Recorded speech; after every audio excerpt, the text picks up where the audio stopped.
What is up, ladies and gents? We are back, and in today's video, I am going to be talking about what guilds are not telling you.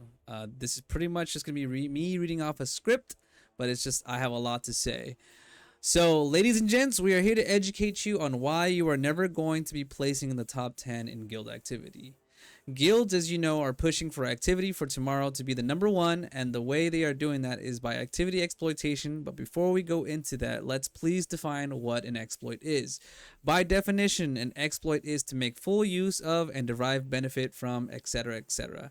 Now, a game exploit, in a more specific sense, is similar because guilds or players can make full use of bugs or glitch to utilize gains. The reason you are not placing is because you are not taking advantage of pre-existing bugs that existed in Korea. Prime example, the guild exploit transfer bug, where apparently a guild can remove their guild cooldown by having a level 29 player invite you to their guild, and you can reject it, and thus you can remove your guild cooldown. I've never tested this, but a few sources say it is, and it's true. Sources that are within the top 10 in the guild ranking.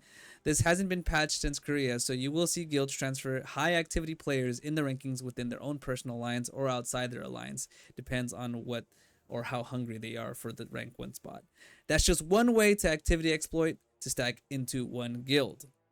Now, again, as you guys know, I hate making speculative videos until I get the proof, but I'm not entirely sure I want to make a video proof of that one specifically, mainly because activity number 1 is irrelevant after the first siege, because after that it's just who can take the castle. The second method is currently dynamic events.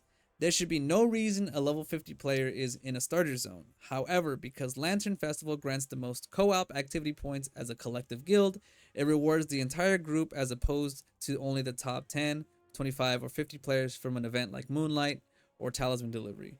Now the question is it an exploit? By definition it is, but because it is a game design flaw and no actual repercussions such as getting banned are happening, the argument will be that it is just a bad system in the game. Morally, it's an exploit and bad. Same as killing bots for activity points, but that doesn't necessarily get you banned. That some people continue to exploit that, but even with definitive proof, what is actual proof? Occasional bot kills or full killing bots for weeks on end. The reality is a lot of things happen in this game that continue to be a problem and won't be fixed for some time. This video is just to educate you as to why you are not in the top 20 and you're wondering how to increase your guild activity. To give you an idea, my guild has never done this event at all because we only PvP. We literally just get on PvP, do a couple of dungeons, and get off at night with our one guild or now with our couple alliances that we just made along the way.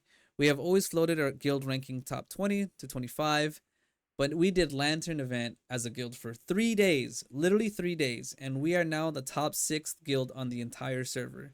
And as you know, placing in the top 6 places you as an eligible party to bid on certain riftstones and boonstones.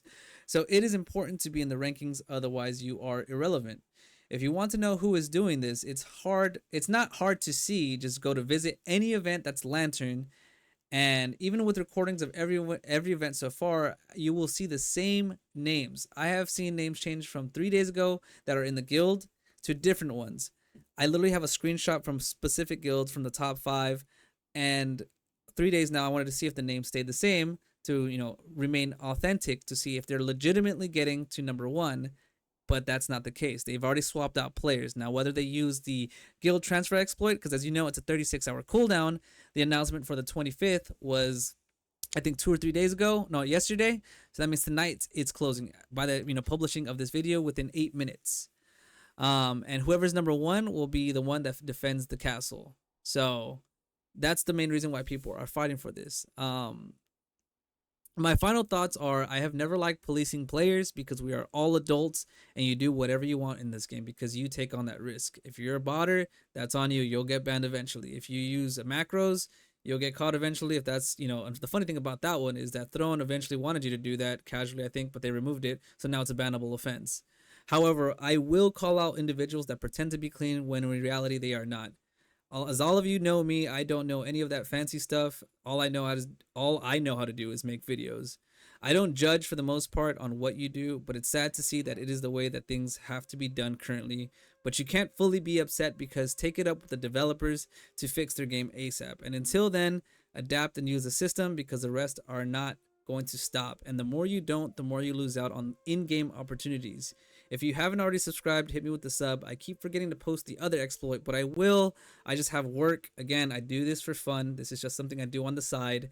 But I finally have a ticket system for my Discord if you want to join the guild and continue having fun fights. It's going to be crazy. We're staying on Zeroth at the moment, and it's been a lot of fun fighting a lot of the guilds here.